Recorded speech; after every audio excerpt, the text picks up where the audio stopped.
বাসায় যদি হুটহাট মেহমান চলে আসে তাহলে কিন্তু আপনারা ঝটপট মাত্র কয়েক মিনিটের মধ্যেই এই মজাদার নাস্তাটা তৈরি করে দিতে পারবেন। আসসালামু আলাইকুম everyone, welcome to Afsara's mini kitchen. ডিম আর পাউরুটি দিয়ে হাতে মাত্র 10 মিনিট সময় নিয়েই আপনারা এই মজাদার নাস্তাটা তৈরি করে নিতে পারবেন। এগুলো খেতে অনেক বেশি টেস্টি আর হেলদি হওয়ার কারণে কিন্তু আপনারা চাইলে সকালের নাস্তা হিসাবে অথবা বাচ্চাদের টিফিনেও কিন্তু এগুলো তৈরি করে দিতে পারবেন। প্রথমে আমাদের লাগবে এখানে একটা ডিম, এরপর ডিমের সঙ্গে নিয়ে নিব 4 টেবিল চামচ চিনি, লবণ দিয়ে দিচ্ছি 1 চিমটির মতো। এবার লবণ, চিনি, ডিম সবকিছুকে আমি একসঙ্গে খুব ভালোভাবে মিশিয়ে নিব।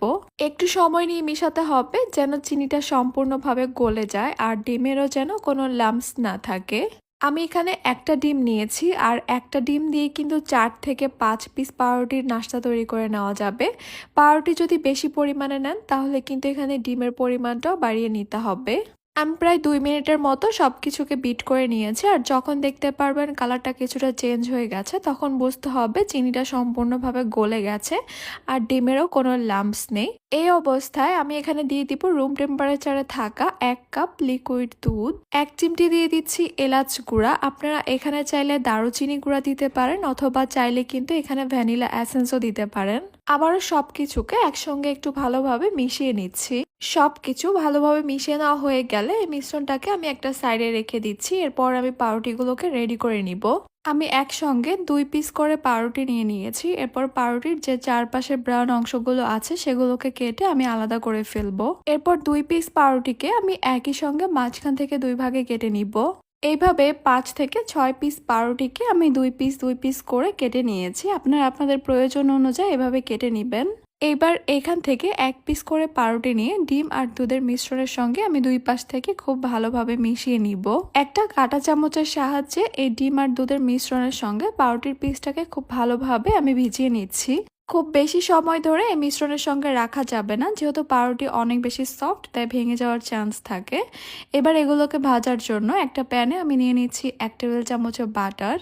বাটারটাকে প্যানের চারপাশে খুব ভালোভাবে ছড়িয়ে দিচ্ছি। এরপর যখন বাটারটা মেল্ট হয়ে যাবে তখন আমি পাউরুটির পিসগুলো এখানে দিয়ে দিব। একসঙ্গে বেশ অনেকগুলো করে ভেজে নেওয়া যাবে তাই আমি একসঙ্গে অনেকগুলো দিয়ে দিলাম। চুলার হিটটা থাকবে লো মিডিয়ামের মাঝামাঝি, একদমই বেশি আছে এগুলোকে ভাজা যাবে না, তাহলে কিন্তু খুব দ্রুতই উপর থেকে কালার চলে আসবে আর ভিতর থেকে কাঁচা রয়ে যাবে। এগুলো ভাজতে খুব একটা বেশি সময় লাগবে না, 2 থেকে 3 মিনিটের মতো সময় লাগবে। আর এই 2-3 মিনিটের মধ্যেই কিন্তু 2 পাশ থেকে উল্টে পাল্টে এগুলোকে ভাজতে হবে যেন 2 সাইড থেকে সমানভাবে কালারটা আসে। 2 সাইড থেকে খুব সুন্দর একটা কালার চলে আসলে এবার কিনারাগুলোকে ভাজার জন্য আমি একটু চেষ্টা করব। সবগুলো এভাবে ভেজে নেওয়ার পর এবার আমি এগুলোকে একটা একটা করে তুলে নিচ্ছি। এগুলো দেখতে আরো বেশি লোভনীয় করার জন্য আর খেতে আরো বেশি টেস্টি করার জন্য এখানে আমি একটা কাজ করব। একটা বাটিতে নিয়ে নিব 2 টেবিল চামচ চিনি, নিয়ে নিব 2 টেবিল চামচ গুঁড়া দুধ। এবার চিনি আর গুঁড়া দুধটাকে আমি একসঙ্গে খুব ভালোভাবে মিশিয়ে নিব। আরও ফ্লেভারের জন্য আপনারা কিন্তু চাইলে এখানে এলাচ গুঁড়া বা দারুচিনি গুঁড়াও দিতে পারেন। গুঁড়া দুধ আর চিনিটাকে ভালোভাবে মিশিয়ে নেওয়ার পর এবার আমি এখান থেকে 1 পিস করে নিব আর দুধ আর চিনির এই মিশ্রণের সঙ্গে আমি ভালোভাবে মিশিয়ে নিব। এপাশ ওপাশ করে চারপাশে খুব ভালোভাবে গুঁড়া দুধ আর চিনির এই মিশ্রণটাকে মিশিয়ে নিচ্ছি। দেখতেই পাচ্ছেন এখন কিন্তু অনেক বেশি লোভনীয় লাগছে এগুলোকে, আর খেতেও কিন্তু এখন আরো বেশি টেস্টি লাগবে। বাস তৈরি হয়ে গেল একদমই কম সময়ের মধ্যে অল্প কিছু উপকরণে অনেক বেশি মজাদার একটা নাস্তা। সকালের নাস্তা থেকে শুরু করে বাচ্চাদের টিফিন, হুটহাট মেহমান সব জায়গায় কিন্তু এই নাস্তাটা একদমই হিট।